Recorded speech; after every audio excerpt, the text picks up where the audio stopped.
Are the Minnesota Wild in the midst of a course correction after a hot start to the season? Are Bill Guerin's gambles not paying off, and is he under fire from ownership? While the national media may think so, we set the record straight today on Locked on Wilds.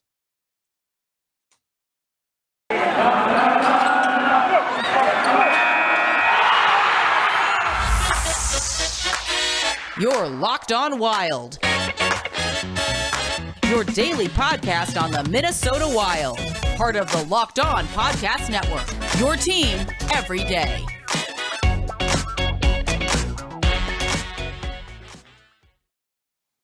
What's happening, everybody? Welcome to another episode of Locked on Wild, your daily Minnesota Wild podcast, part of the Locked on Podcast Network, your team every day. Thank you for making Locked on Wild your first listen every day. And just as a reminder, Locked on Wild is free and available wherever you listen to podcasts. We're also available anytime you want to listen. On today's episode of Locked on Wild, we take aim at a particular national article in which the Minnesota Wild are in the midst of a course correction, and Bill Guerin's gambles on Ryan Suter and Zach Parise's buyouts has backfired to where he is under fire from ownership and may not get a chance to continue the rebuild if the Wild don't get back on track. We set the record straight on all of that today because it turns out not accurate. My name is Seth Topal, host of Locked on Wild, veteran Minnesota sports content producer, the host with the most, and here to guide you through yet another edition of Locked on Wild, a special Sunday edition of the show. Just couldn't wait to discuss this topic any further. Have been kind of sitting on it a little bit, trying to get the takes to marinate, to formulate, and today is finally the day after the Wild picked up a couple of wins over the last 2 days against the Chicago Blackhawks. They get everybody back healthy, but apparently the sky is falling. If you ask people not in the state of Minnesota how things are playing out, so what we're going to do, I'm going to read excerpts of the article in question and react once my blood pressure starts to spike. So I'm, of course, talking about the article that was published in the Hockey News with the title of Big Decisions Await the Minnesota Wild. Now, the title in and of itself isn't bad. That's probably the best part of the article because that is true. There will be some big decisions that this Wild team needs to make when the offseason gets here. So I can't take objection to the title of the article. However, let's dive in. For a while there in this current NHL regular season, the Minnesota Wild were looking like world beaters, but the team faced a bit of a course correction, and with that comes a focus that this still needs to be a big year for Minnesota. For a while there in the current NHL regular season, the Minnesota Wild were looking like world beaters. First place in the league seemed to be theirs for the taking, or at least for the challenging. But since the second week of December, there has been a course correction of sorts, with the Wild going 3-4-2 and falling back to fourth place in the Central Division. I'm going to stop right there. Right off the bat, we've got some issues. So, yes, the Wild did go on a 3-4-2 skid, have since won 2 in a row, but we're failing to mention a pretty big reason as to why that took place, in the fact that the Wild had 7 games during that span postponed and had stretches where they were only playing 1 game a week if they were lucky. And so I know that's going to come off as an excuse, and that's the tone that the article takes here. But I don't know how you're supposed to get into any sort of a playing rhythm when you play 1 game a week. This isn't the NFL. You got to play more than 1 game a week to stay fresh. And the Wild played, I think at one point it was 2 games in 18 days leading up to the Winter Classic. So you tell me. It to me looks just like a team that just had trouble staying warm with all the time that they missed. But I don't know. Apparently that's not valid. And with that course correction comes a focus that this still needs to be a big year for Minnesota. There are pressure points that quickly will hamstring this franchise sooner than later. This isn't to say abject disaster awaits the Wild once the season is through, but it's a clear fact that winning is only going to get more difficult for them in the weeks and months ahead, particularly when it comes to Minnesota's salary cap situation. Indeed, when you look at the Wild's cap issues after this year, you want to gasp out loud, primarily because of the double whammy cap hit involved with last summer's buyouts of veterans Zach Parise and Ryan Suter. The team will have to absorb a $6.37 million cap hit for each of Parise and Suter, leaving GM Bill Guerin with more than $12.7 million in dead cap space for the 2022-2023 campaign. Incredibly, the two buyouts get even more onerous for Minnesota in 2023-2024, when their dead cap hit combines for some $14.74 million. Let's be generous to Guerin and assume a slight raise in the $81.5 million upper cap ceiling for those years, if you're still talking about a massive amount of space that can't be accessed. Even with solid development of the organization's prospects, the Wild's depth pool is going to start to shallow out in a hurry. Counting the dead cap monies, and per capfriendly.com, Minnesota only has 13 players signed for next season and a massive cap hit of $68.1 million to the players that they have signed.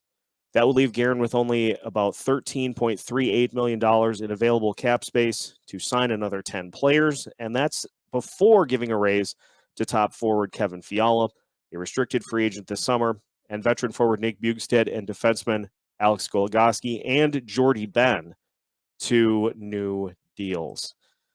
I'm going to stop right there because a couple of things. So the depth that we've seen showcased all season, the depth that has led to this team being where they're at, missing players like Joel Eriksson, Jared Spurgeon, Jonas Brodin, missed Kirill Kaprizov for a game. Cam Talbot hasn't played since the Winter Classic.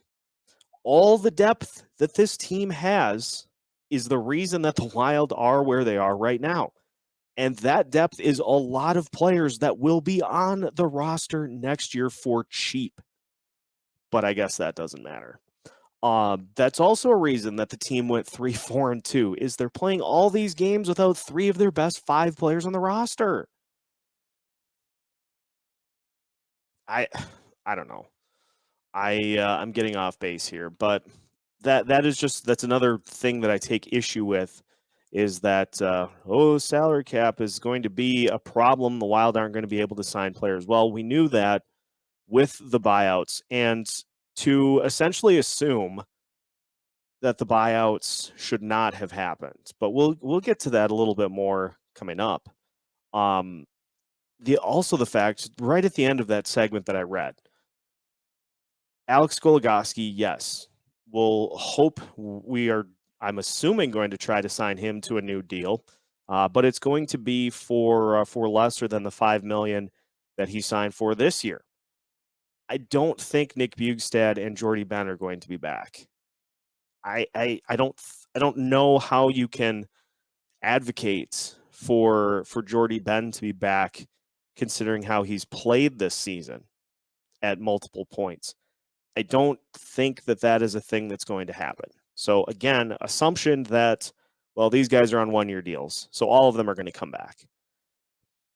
No, that is far from the case. So we've got more to get to as we continue to dive into this article. Our overall theme for today is Bill Guerin doing a good job? Is he putting the team on the right track, or are his moves starting to fail the Minnesota Wild? We'll continue to debunk his failures after this. It is 2022, and that means New Year's resolutions are in full swing. So if your goals include getting fit or eating better, Built Bar is here to help. Built Bar is the protein bar that tastes like a candy bar, maybe even better. No, I'm here to say it is better than a candy bar. Built Bars are covered in 100% real chocolate. They contain 130 calories, 4 grams of sugar, 4 net carbs, 17 grams of protein. Take your standard Twix, Snickers bar, whichever is your favorite, and the numbers get even worse. Most candy bars contain 240 calories, 30 grams of sugar, and dozens of net carbs. If you have a secret stash of sweets somewhere in the house, at work, in the car, wherever, take it, give them to somebody else. I'm not advocating throwing away candy, not for that. But give them to somebody else and replenish all of your stockpiles with Built Bars. They'll help get you on the right track and help make your 2022 your best year yet. So head to Built.com, use the promo code LOCKED15, and you'll get 15% off of your order. Again, use the promo code LOCKED15 for 15% off at Built.com. Continuing today's episode of Locked On Wild, thank you for making Locked On Wild your first listen every day. Once again, a reminder, we are free and available wherever you listen to podcasts. So continuing to dive into this article, big decisions await the Minnesota Wild, courtesy of the hockeynews.com. We left off just having talked about how the Wild need to retain Nick Bjugstad, Alex Goligoski, and Jordy Ben. Not Jordy Ben. Let's continue. In sum, the Wild look like they're about to be hollowed out come the summer of 2022, with a precious few elite players and a slew of B-grade veterans on short-term, small money contracts. Minnesota hardly would be the first franchise to have to face such a problem, but that doesn't take away from the fact that Guerin has gambled big time on the Wild's short and long-term future. It just seemed more palatable once Minnesota had such a strong start to the year. Now, though, the Wild could turn out to be first-round toast at the hands of central rivals from either Colorado, St. Louis, or Nashville. That isn't going to cut the mustard with long-suffering Minnesota fans who haven't experienced a second-round playoff win since the Wild fell in 6 games to Chicago in the 2014 postseason. Has Bill Guerin put the cart before the horse in his 2.5 years as Wild GM? It could turn out to be the case. Guerin is projected to have approximately $7.16 million in cap space by this year's trade deadline, and don't be surprised in the least to push all of his chips on this year's group of players. Guerin may not have the same confidence from ownership if this year fails to produce real, read playoff change. In betting on the current Wild players, Guerin has shown a player's confidence in his teammates. But sometimes that optimism is ill-founded. There's no guarantee the Wild will make major competitive steps forward. And if they don't, well, somebody else could be stepping into a leadership role for Minnesota. This is always a win-first business, and Guerin will be judged by the same competitive metrics everyone else in his position is judged. At the moment, that gamble feels like it's fizzlingly out for Minnesota, or at least into a major stall. So back to kind of where we left off to, again, further debunk what is the big points of the article here. So in talking about the Wild being hollowed out in the summer of 2022, let's go to that next. So assuming that the Wild do make some changes and they do have some players that they're not able to retain, you could see the likes of Nico Sturm, of Jordan Greenway. You could see them move on from the team and not be here come next year. But as the article fails to acknowledge, fails to assume exist, the Wild have already seen Matt Boldy make his way to the NHL roster and is playing as a point-per-game player so far to start his career. The Wild will have the likes of Marco Rossi on the roster next year. The Wild have already seen Connor Dewar come up and play valuable minutes for this team. The Wild have Adam Beckman, who has also played in NHL games this season and could be ready to step in to one of those spots that are vacated next season. The Wild have Kalen Addison, who has also played several games with the Minnesota Wild this season and looks to be a player that could certainly help the Wild as they go forward.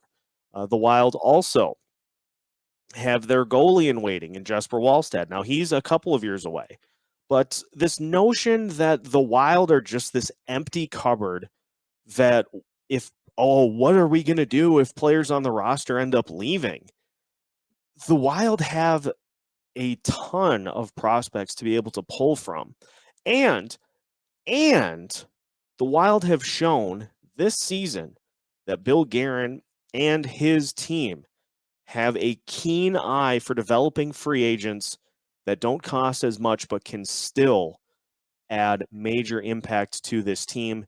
Dmitry Kulikov, John Merrill. John Merrill just signed a team-friendly extension for the next 3 years because of how his play so far this year has gone. Kulikov and Merrill have stepped in for Ian Cole and Carson Soucy and have been great. The Wild also, they signed Alex Goligoski. He has been very good and likely would take less to stay with this team over the next couple of seasons. So that helps with the cap situation as well. The Wild are 100% at this point going to move on from Victor Rask. There's not a spot for him on the roster. And so that's $4 million off the books next year. Greenway is making something like $2.5 million, and it looks as though he probably is running out of time with Minnesota. So that's another $2.5 million off the books.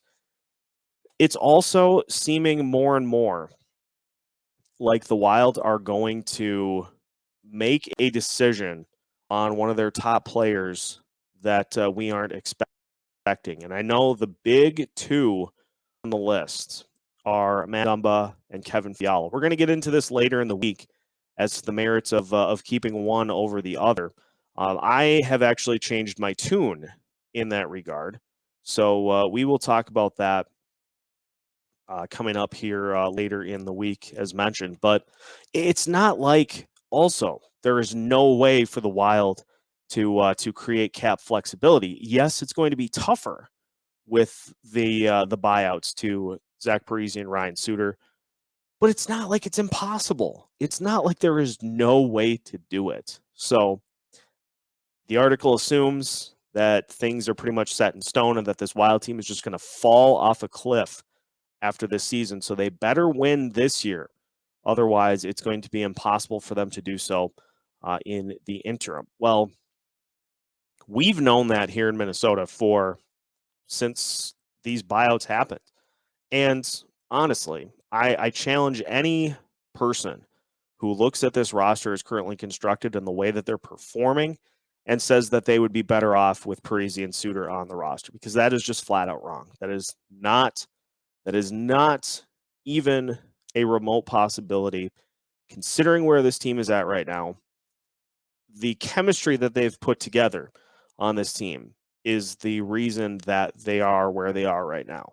And with Parise and Suter on the roster, that's just not possible. So again, there's a lot to unpack from this article.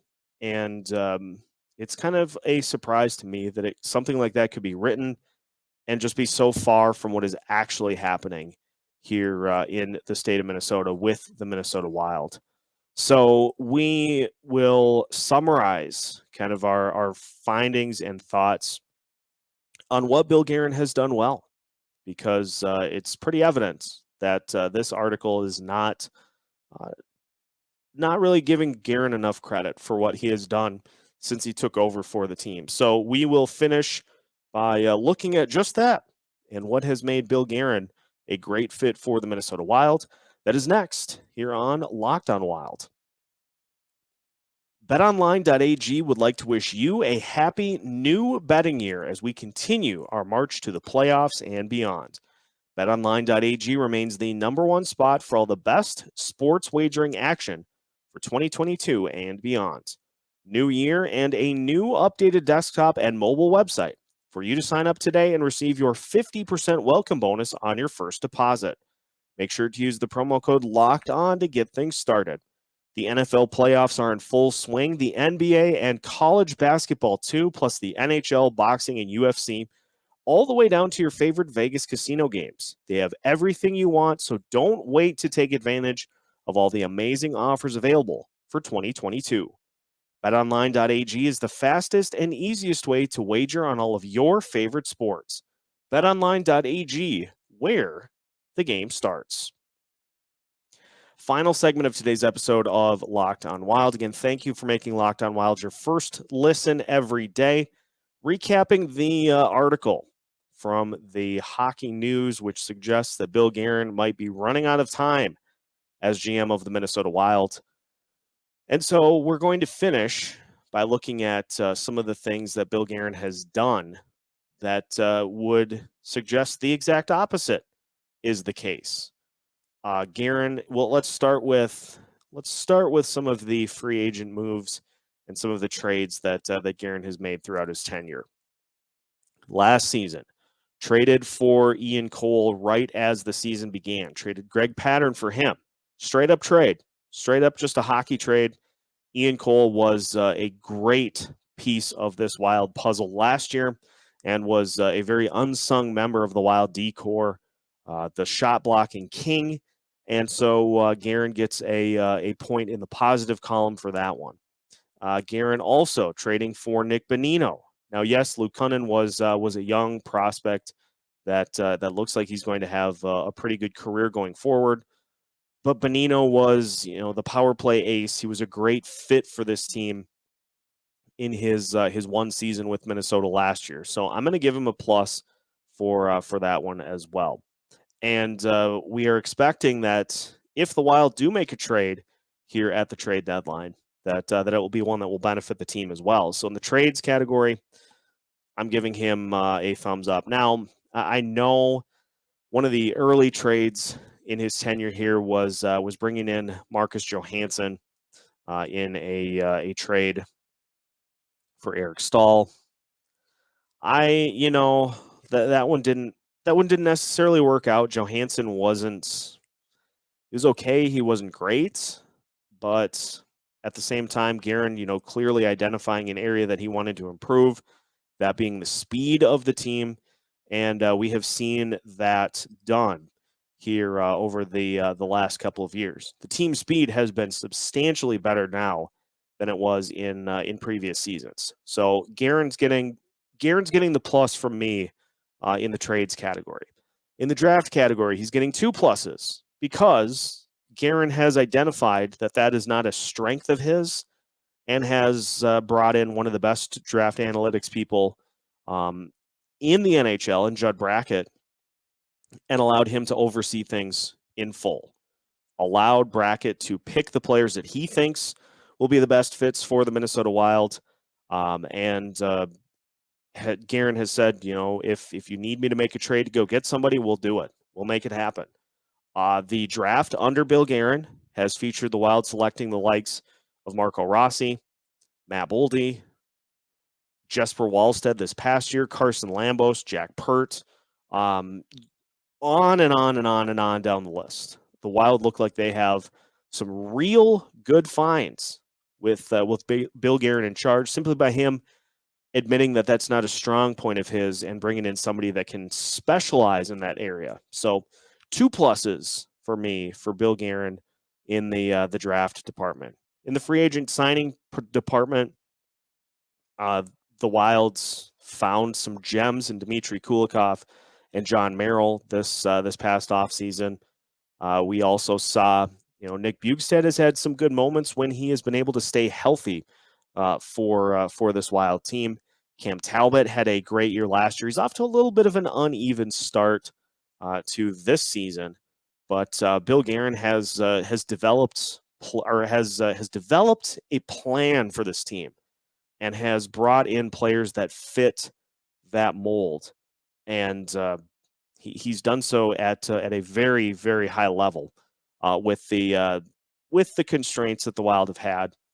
And, in terms of building a culture, building a locker room, building a brand of hockey that the Wild want to play, 3 pluses for me, because this Wild team is never out of any game. They find a way to get it done. They have so many players that are capable of doing that, as opposed to relying on 1 or 2 superstars. They have a team culture that believes that they can win any given night.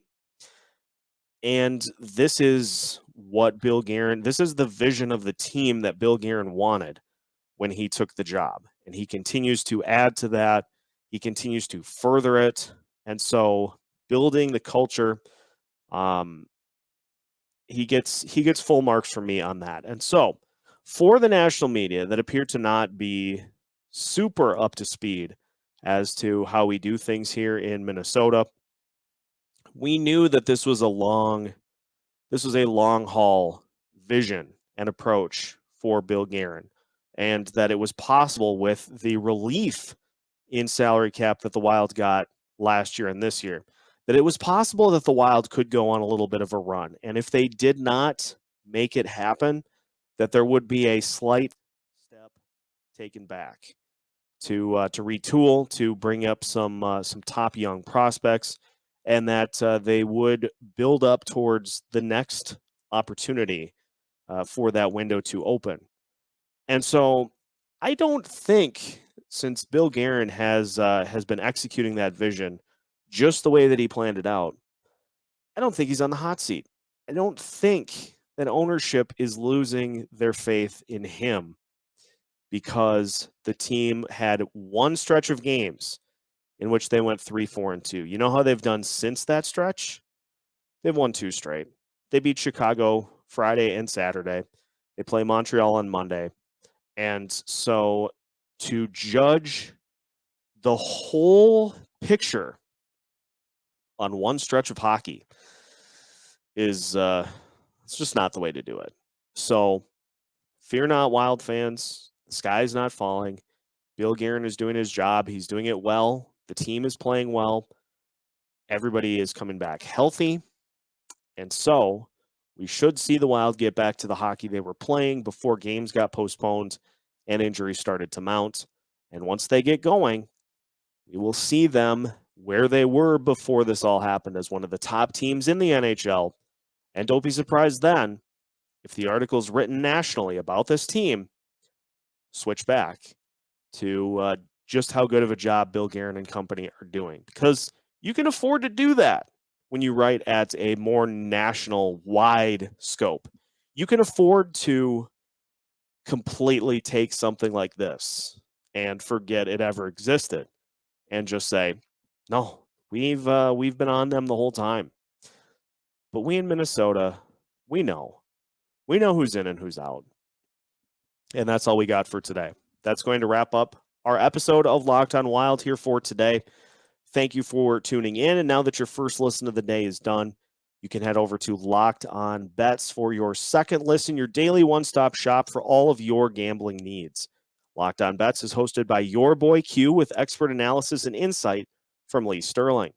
Locked On Bets is free and available on all podcast platforms, just like Locked On Wild. We are available anywhere you listen to podcasts. We're available anytime you want to listen. Make sure to check us out on social media as well: Facebook, Twitter, Instagram, and YouTube, keeping you up to date on all things Minnesota Wild all week long. Because if a puck drops in the state of hockey, Locked On Wild has you covered with new episodes every Monday through Friday as part of the Locked On Podcast Network.